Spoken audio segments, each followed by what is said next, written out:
Okay, hello everybody. It is September 19th, 2025, and want to do part two of my series on Is the United States a Loser Country? As you know from part one of the video, I talked about the kind of one of the founding myths of MAGA is that the United States is just a sucker, we're a victim, everybody takes advantage of us, everybody rips us off, they screw us on trade deals, and our idiot leaders just let it happen. They just roll over and let other countries just stick it to us over and over again for no good reason. That is very much the what Donald Trump has been selling, and we examined it from a security and a defense perspective in the last video. We're going to look at it from an economic perspective in this one. I'm going to pick four major ones.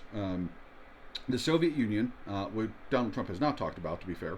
Also, Japan, the European Union, and Canada. These are three nations. And yes, I know the EU is a group of nations. That's perhaps three entities that Donald Trump has gone after repeatedly, talking about how they're screwing the United States, they're ripping us off, they're taking advantage of us, idiot leaders just let it happen, all this kind of thing. So let's take a look at what's been happening in the relative strength of the American economy versus the others. Let's begin with the Soviet Union. Soviet Union is the greatest rival the United States has ever had, bar none. The Soviet Union ceased to exist 35-ish years ago, depending on exactly when you do the date. Probably most people would say it's around 1992. So that'd be 33 years or so ago, and you might go back a little bit earlier. Was it the fall of the Berlin Wall, or whatever, when the United States wins the Cold War? But unquestionably, for over 30 years, the Soviet Union has not existed. So in terms of the idea that the United States is just this perpetual victim and everyone's taking advantage of us, well, you don't see a lot of Soviet ambassadors going around these days anymore, because that country ceased to exist after 45 years of direct competition with the United States. They lost the Cold War so bad that their entire country and system of government utterly dissolved. Okay, so that's case one. Let's take a look at case two. Case two is going to be the European Union. As you know, the European Union, it has its roots back in the Marshall Plan and Bisonia and Trisonia with Germany, and then you actually goes back further than that to the Benelux Customs Union. Then you have the European Steel and Coal Union and all that other stuff. Fast forward to the early 2000s, the European Union has gotten itself together. Everyone's talking about how the EU is going to be the great counterweight to American power. And at that point, that seems like a reasonable point. In 2008, the GDP of the EU was equivalent to 110% of the GDP of the United States. That is without adjusting for population. If you adjust for population, the economy of the EU is equivalent to 76.5% of that of the United States. Now let's go forward to 2023, a year where we have recent data. This is all World Bank data, by the way. The EU is now only equivalent to 67% of total US GDP. 2008, 110%. 2023, 67%. They have fallen way behind the United States. On a per capita basis, per capita GDP, they've gone from 76.5% down to just 50%. So basically, on a per capita basis, Americans are twice as wealthy as European Union members. So I think the idea that the European Union has ripped off the United States and run rings around us, and they've gotten rich while we've gotten poor, is just simply and utterly false. Okay, so the United States has literally pushed the Soviet Union into dissolution, completely and utterly surpassed the European Union.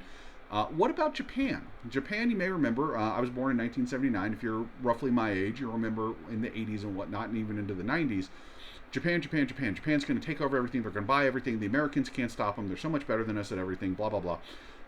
Trump has really played on that over the last several years. Japan just rips off the United States, so forth and so on. Well, let's take a look. In 1995, the Japanese economy is equivalent to 71% of the size of the United States. So 1995, Japanese economy, 71% size of the United States. By 2017, okay, that's just 22 years later, it's down to only 25% of the size of the United States. As of now, it is, meaning 2025, it is now definitely below 20%, probably below 18% of the size of the United States. So they went from being roughly 3/4 our size to being less than 1/5 our size in the course of 30 years. Now, how did that happen? There's a million reasons to go into it, but I want to go back to something else, something back in the 80s. In the 80s, in the mid-1980s, this is when Japan is just roaring, and everyone's saying, oh my God, they're going to completely surpass the United States and become the world great global power. there was something called the Plaza Accords that were negotiated at the Plaza Hotel in New York City. And the United States had a trade delegation. We had a guy there named Lighthizer. Lighthizer was basically Reagan's hatchet man. He was his throat cutter. He shows up at it. They start negotiating. He basically says, "All right, guys, look, we don't like the way the global economy is going. We're going to make some changes in terms of valuation of the dollar, the yen, things like that. And when we're done, American exports are going to get much stronger, and Japanese exports are going to get much weaker." Needless to say, the Japanese did not like this, but the United States was basically like, you don't really have a choice. To give you an idea, Lighthizer at the meetings, at times when the Japanese would start complaining about how unfair the deal was, you know those things you see at like UN delegates have the big earpiece for the translator? He would just take his off. At one point, he actually just took it apart. He's like, "I'm not going to listen to you complain. I don't care." Again, we're the perpetual sucker, and everyone takes advantage of us. So that's why Lighthizer is just saying, "I won't even listen to your complaints. We're going to do this deal whether you like it or not."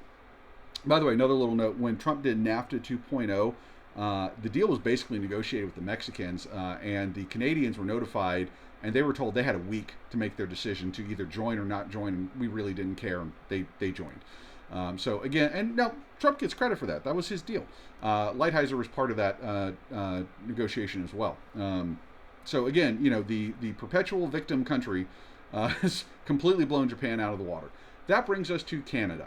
Why Trump has a burr under his saddle under Canada, you got me. I don't get it. But for whatever reason, he is pretty upset with them.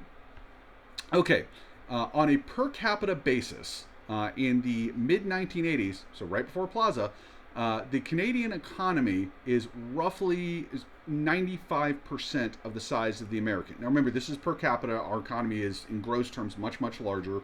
We have a lot more people. But they're at about 95% or so. They are currently running below 75%, pushing down towards 72% right now. So in the course of 40 years, they have gone from being neck and neck to being they've gone from being about 95% as wealthy as Americans on a per capita basis to only about 3/4 as wealthy as Americans on a per capita basis. And they are clearly declining on that. So another country that Trump has said has just ripped us off and taken advantage of us, and they get rich while we get poor because they're stealing all our money. No.